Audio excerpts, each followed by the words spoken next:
कुछ सफ़र सिर्फ किलोमीटर नहीं नापते, कुछ सफ़र दिल की दूरियां भी तय करते हैं। नमस्कार दोस्तों, आज सभी का स्वागत है हमारे एक और नए सफ़र में।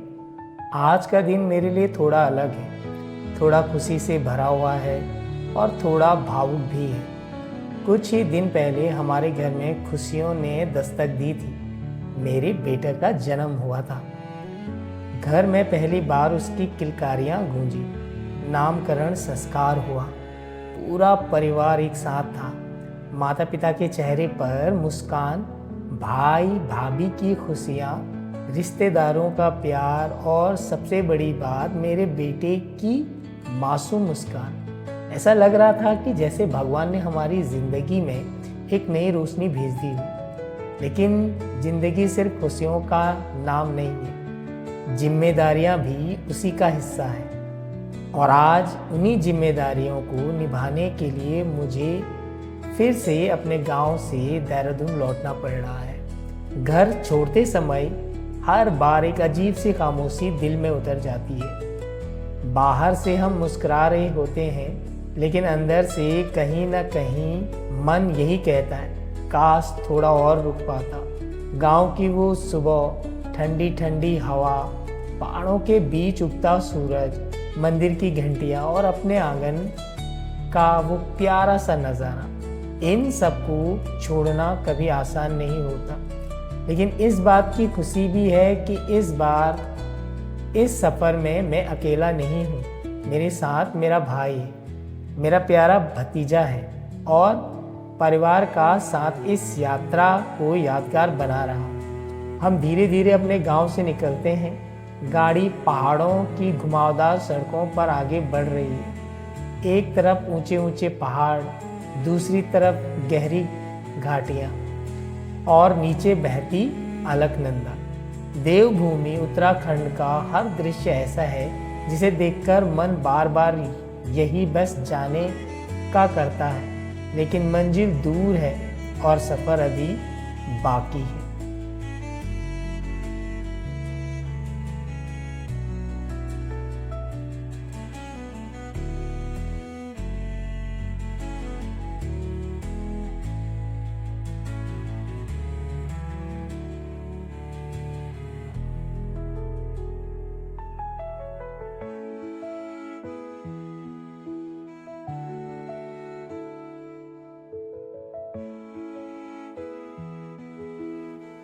कुछ देर बाद हम पहुंचते हैं कर्णप्रयाग। मेरे लिए यह सिर्फ एक शहर नहीं, बल्कि एक ऐसा स्थान है जिससे मेरी ज़िंदगी का एक खूबसूरत रिश्ता जुड़ा हुआ है। हाँ जी, यही है मेरा ससुराल। जब भी मैं कर्णप्रयाग से गुजरता हूँ, पुरानी यादें अपने आप ताज़ा हो जाती हैं। शादी के बाद की पहली मुलाकात, पहली बार इस शहर में आना, अपने नए रिश्तों से मिलना, सब कुछ आज भी आंखों के सामने घूम जाता है। आज समय कम है, इसलिए ज़्यादा देर नहीं रुक पाया, लेकिन दिल ने चुपचाप इस शहर को प्रणाम किया और कहा, फिर मिलेंगे।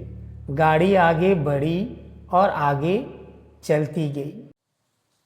अब हमारा अगला पड़ाव है माँ धारी देवी का पावन धाम। उत्तराखंड की धरती सच में देवभूमि है।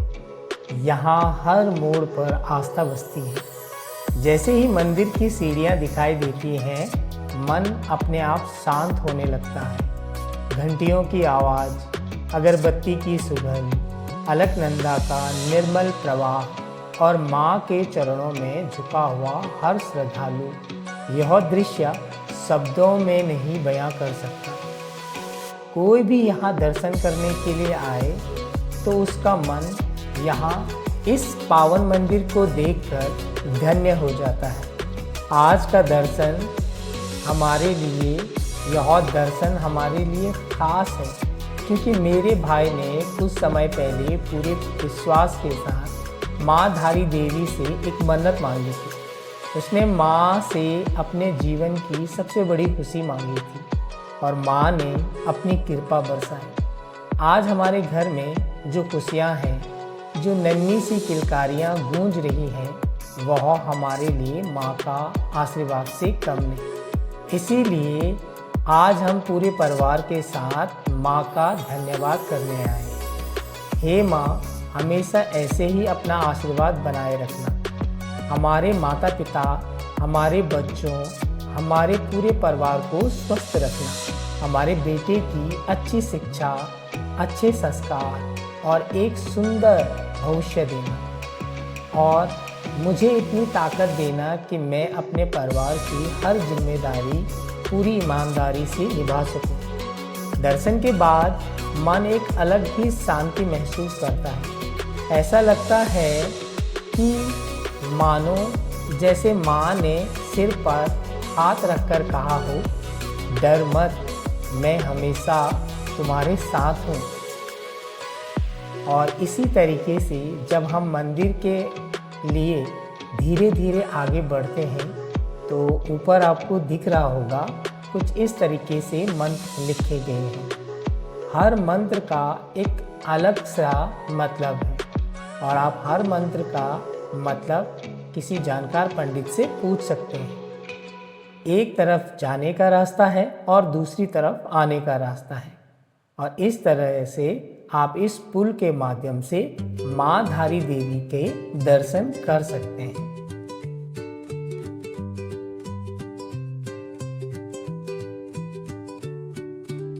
और ये एक छोटा सा पुल है, छोटा भी नहीं कहेंगे, लेकिन यहाँ पे आप पैदल चल करके, क्योंकि माँ धारी देवी का जो मंदिर है ना वो मिड में है। पहले ये मंदिर मतलब नीचे था, यानी ज़मीन से जुड़ा हुआ था।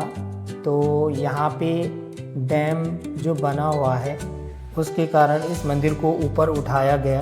और आप जानते होंगे 2023 में जो आपदा आई थी वो इसी वजह से आई थी, ऐसा लोगों का मानना है, सभी का मानना है।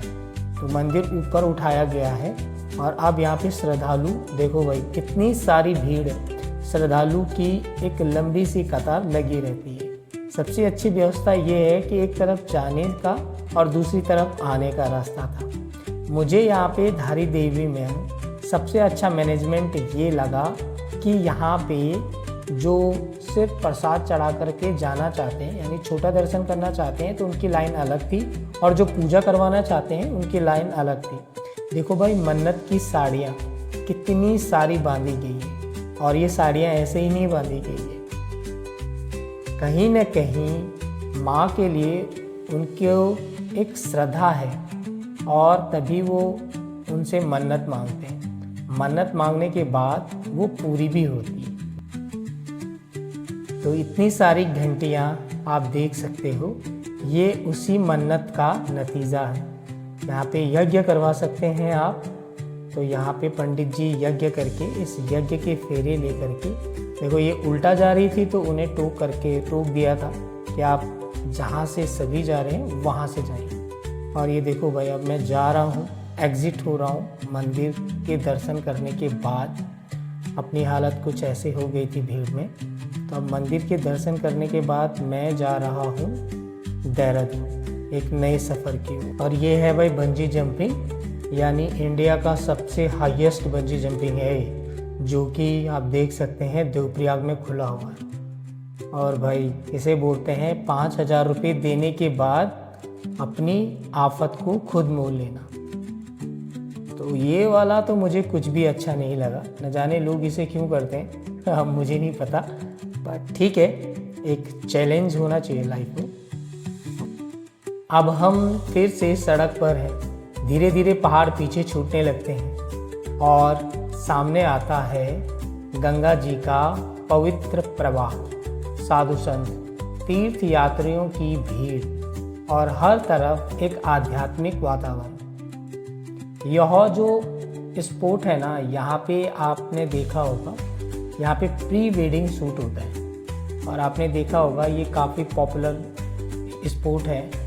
और यहाँ पे देखो भाई, प्यारी सी वामिका जिसके लिए धारी देवी में जाकर के हमने मन्नत मांगी थी, तो आप उसे देख सकते हैं। और ये है वो प्री वेडिंग शूट जहाँ पे लोग करते हैं। मन को कभी भगवान से दूर मत होने देना। यही कुछ देर रुककर हमने गंगा मैया को प्रणाम किया। तो यकीन मानिए, हम सबकी कहानी कहीं ना कहीं एक जैसी है। घर से दूर रहना कभी किसी की पसंद नहीं होती, लेकिन अपने परिवार की खुशियों के लिए हम त्याग छोटा लगने लगता है।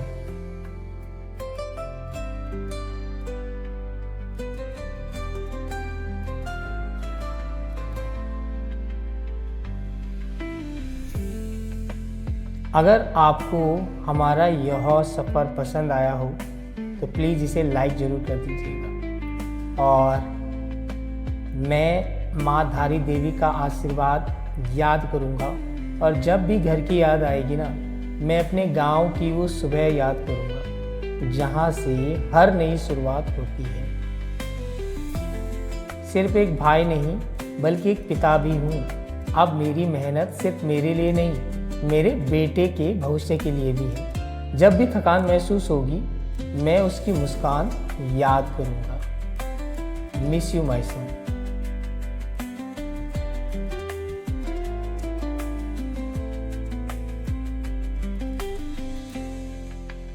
और जब भी आप इस झूला पुल में आएँ तो यहाँ पे उधर तक ज़रूर जाएं, आपको बहुत अच्छा लगेगा इस झूला पुल में।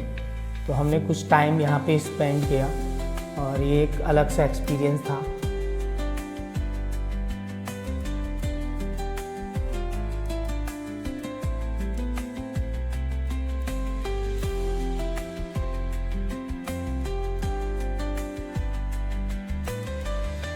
और फिर हम कुछ देर बाद देहरादून के लिए निकल पड़े। तो अब आ चुका है भाई ऋषिकेश में। देखो भाई कितनी बड़ी बाइक रखी गई है, आपने देखा होगा लेफ्ट हैंड साइड पे। रास्ते में कुछ बीजेपी के कार्यकर्ता भी दिखाई दिए जो अपने कार्यक्रम की तैयारियों और गतिविधियों में व्यस्त नजर आए। शहर अपने सामान्य जीवन की गति से चल रहा था और हर कोई अपने अपने काम में लगा हुआ था। और तभी मुझे महसूस हुआ कि अब मेरी छुट्टियां सचमुच खत्म हो चुकी हैं। अब फिर वही ऑफिस, वही मीटिंग, वही जिम्मेदारियां, लेकिन इस बार मेरे अंदर कुछ अलग बदल चुका है।